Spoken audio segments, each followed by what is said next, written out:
কথাবিলাক আপোনালোকে গুৰুত্ব দি শুনক। আজি খিলঞ্জীয়াৰ মাটি আপুনি হাইৱে কিনাৰ যাওক, আমাৰ মাটি নাই, চব কিনি লৈছে বহিৰাগত মানুহে। আমি ক'ত থাকিম? আমি ক'ত থাকিম? আমাৰ ভৱিষ্যত প্ৰজন্ম ক'ত থাকিব? আমাক মাটিৰ ওপৰত অধিকাৰ লাগিব। আজি ইয়াত মাৰোৱাৰী সম্প্ৰদায়ৰ মানুহ আছে, আমি ৱেলকাম জনাইছোঁ অহাৰ বাবে।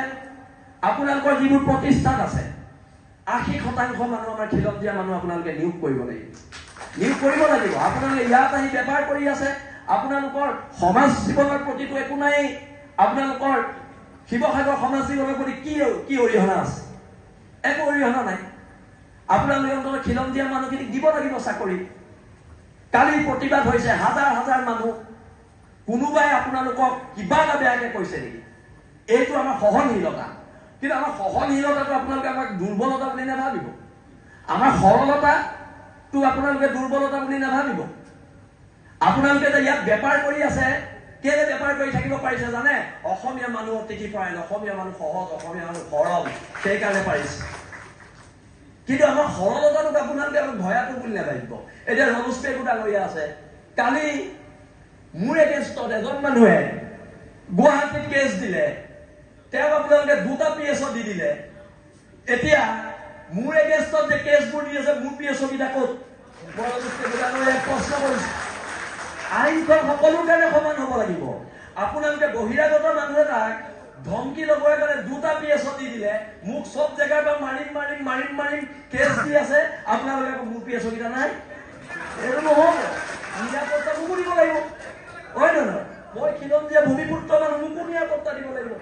আপোনালোকে যদি ৰাজস্থানৰ মানুহজনক নিৰাপত্তা দিছে, আৰে ভাই মোক নিৰাপত্তা লাগিব, ৰমেশ পেগু ডাঙৰীয়া, মোৰ অধিকাৰ, মোৰ অধিকাৰ হয় এইটো।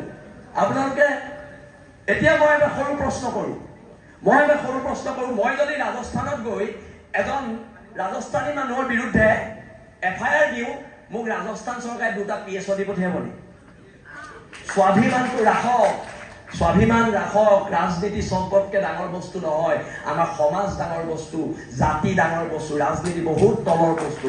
ৰাজনীতিতকে জাতি ডাঙৰ, আৰু জাতিৰ ক্ষেত্ৰত কম্প্ৰমাইজ কৰা নহ'ব। আৰু এতিয়া GP সিং ডাঙৰীয়ালৈও প্ৰশ্ন আছে যে আমাৰ নিৰাপত্তাবোৰ কি হ'ব? আৰু তেন্তে এতিয়া দেখোন চব যদি অনা অসমীয়া মানে মোৰ এগেইনষ্টত কেছ দি 2টা PSO পাই থাকে, অসমত আমাক নিৰাপত্তা দিবলৈ পুলিচে নাইকিয়া হ'ব। সেইকাৰণে মই কৈছোঁ, আপোনালোকে কেবিনেটত সিদ্ধান্ত লওক যে আমাৰ উজনি অসমৰ খিলঞ্জীয়া মানুহৰ মাটি ছেভ কৰিব লাগিব। উজনি অসমৰ মাটিখিনিৰ ওপৰত আপোনালোকে এখন আইন আনক। আৰু যদি হিমন্ত বিশ্ব শৰ্মাৰ লগতো আমি আলোচনাত বহিবলগীয়া হয়, আমি আলোচনাত বহিম। কিন্তু মই পুনৰ কৈছোঁ, আপুনি এজন জনজাতীয় মানুহ, আপুনি অসমৰ থলগিৰি মানুহ। ময়ূৰ বৰগোহাঁই সদৌ অসম তাইৰ ছাত্ৰৰ সন্থাৰ পৰা গৈ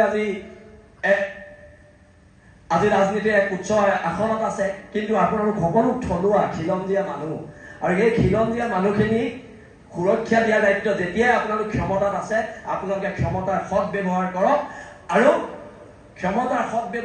আৰু খিলঞ্জীয়া মানুহক অধিকাৰ দিয়ক। বহুতো দল সংগঠন আছে, তেওঁলোকৰ ক'বলগীয়া আছে। মই এইখিনি কথাকে ক'লো, তৰিলে দেশ, মৰিলে স্বৰ্গ। হ'ব পাৰো দুখীয়া, আমি কাৰো গোলাম নহয়। আঁঠুকাৰী অধিকাৰ পূজা শিৱসাগৰৰ মানুহৰ নিয়ম নহয়। আৰু এইবাৰ অধিকাৰ কাঢ়ি অনাৰ সংগ্ৰাম হ'ব। আৰু যিখিনি অনা অসমীয়া মানুহ ইয়াত আছে, আজি আপোনালোকে ৰাজহুৱাভাৱে আমাক ক্ষমা খুজিব লাগিব। ধন্যবাদ। জয় অসম।